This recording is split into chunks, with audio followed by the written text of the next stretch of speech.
So, are you worried about buying the M1 MacBook Air now that we have the M2 MacBook Air? You might find this video surprising. I didn't think I'd be talking quite as much about the MacBook Air this summer, but that's exactly what I'm doing because a lot of people are going to buy one within the next few weeks. That's all well and good, but we do have a bit of a problem this time around. We now have two distinctly different models to choose from, and the buying process is consequently rather tricky. For some people, it will be obvious. Long-term advocates of the wedge-shaped MacBook Air design, who have zero interest in the latest and greatest, will still opt for that M1 version, and for very good reason. And those who have been dying to get their hands on the next generation MacBook Air will just go for the M2 edition, again for very good reason. But what about the rest? What about the businesses and consumers who are still agonising over whether or not to buy that M1 MacBook Air today? If you sit within that camp and if you're concerned that the M1 MacBook Air could be a bad purchase right now, this video is for you. Let's start with the price. The base spec M1 MacBook Air is the cheapest MacBook you can buy before you opt for the refurb store or the second-hand market. It comes with an 8-core CPU, 7-core GPU, 8GB of unified memory, and 256GB of storage. That lot will set you back £999 or $999, which is a £250 / $200 saving over the M2 version. Now, if you take the unified memory up to 16GB on the M1 MacBook Air, you'll pay an extra £200 or $200. The most you can spend on an M1 MacBook Air these days is £2,000, which nets you that aforementioned unified memory upgrade and 2TB of storage. That's an expensive laptop by anyone's definition, but you are getting one hell of a machine as a result. By comparison, if you spec the M2 MacBook Air as far as you can, you'll pay a trouser-filling £2,549 or $2,499. Sure, for that you get a few more GPU cores, 8GB of additional unified memory, and that new M2 chip, obviously, but we really are entering planet silly with that price. If you want to spend as little as possible on a MacBook Air without sacrificing performance, please stop watching this video now and go and order yourself an M1 MacBook Air. Honestly, I'd rather lose the watch time than you lose any more of your time over this buying decision.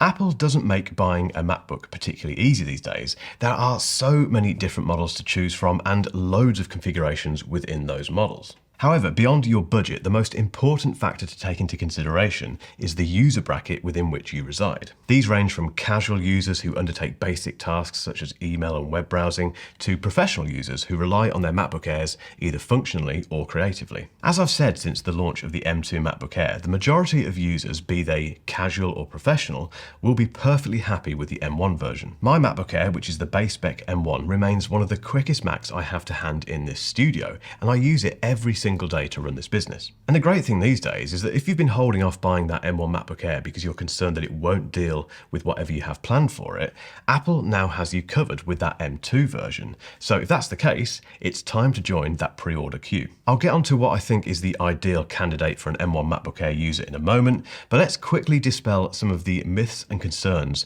that might still be running through your mind about the M1 MacBook Air.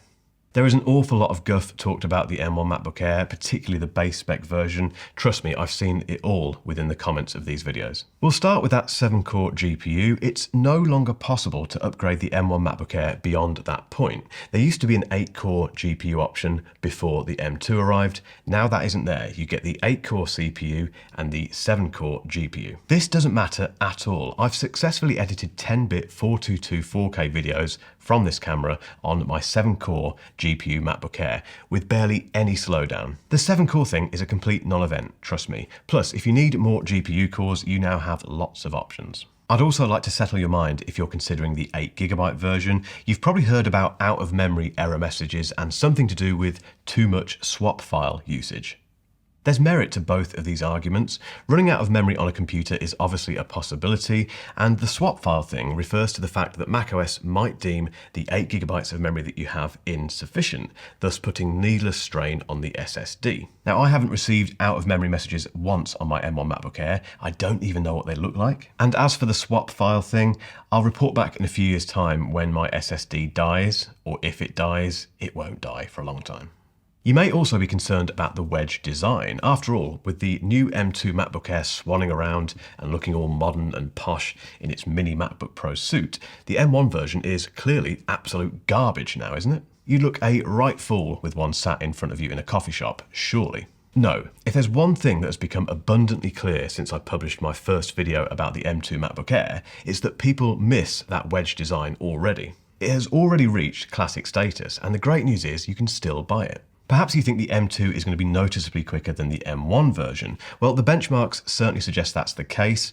Reports from Geekbench show that the M2 chip is around 11.6% faster in single-core performance and nearly 20% quicker during multi-core tasks. But benchmarks only tell a portion of the story. What does that 11.6% single-core performance boost feel like in real life? Will Mac OS boot quicker? Will apps open quicker? Will the system feel even snappier? I'm going to put my theoretical hat on the table right now and say no. The M2 MacBook Air will feel identical to the M1 MacBook Air for the vast majority of non-power users. Aha, but what about the M1 chip becoming obsolete now the M2 chip is here? That will happen at some stage, but that is many, many years away, so you do not need to worry about that. If you buy an M1 MacBook Air today, Apple will still be supporting it several years down the line. Trust me, you are safe. If I've done my job correctly to this point, I think you'll have a pretty good idea as to whether or not you should buy an M1 MacBook Air today.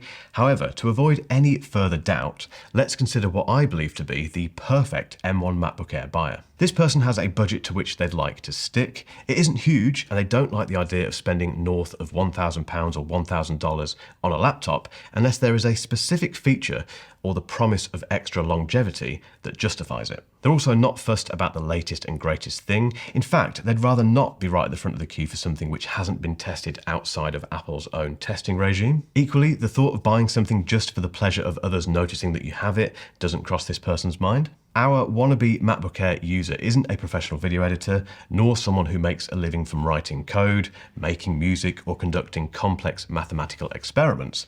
They do, however, value speed, efficiency, and products that feel like money well spent. Despite 95% of their workload being geared towards normal computer use, our friend does have an eye on some extracurricular stuff. For instance, they've always wanted to start a YouTube channel, and there's that Swift for Beginners book that someone lovingly bought them for Christmas that's remained untouched until today. This is why our plucky buyer bites the bullet and purchases an M1 MacBook Air. And once it arrives, they never look back. They never regret that purchase. Does that person sound familiar? There's a reason Apple is keeping the M1 MacBook Air within the lineup.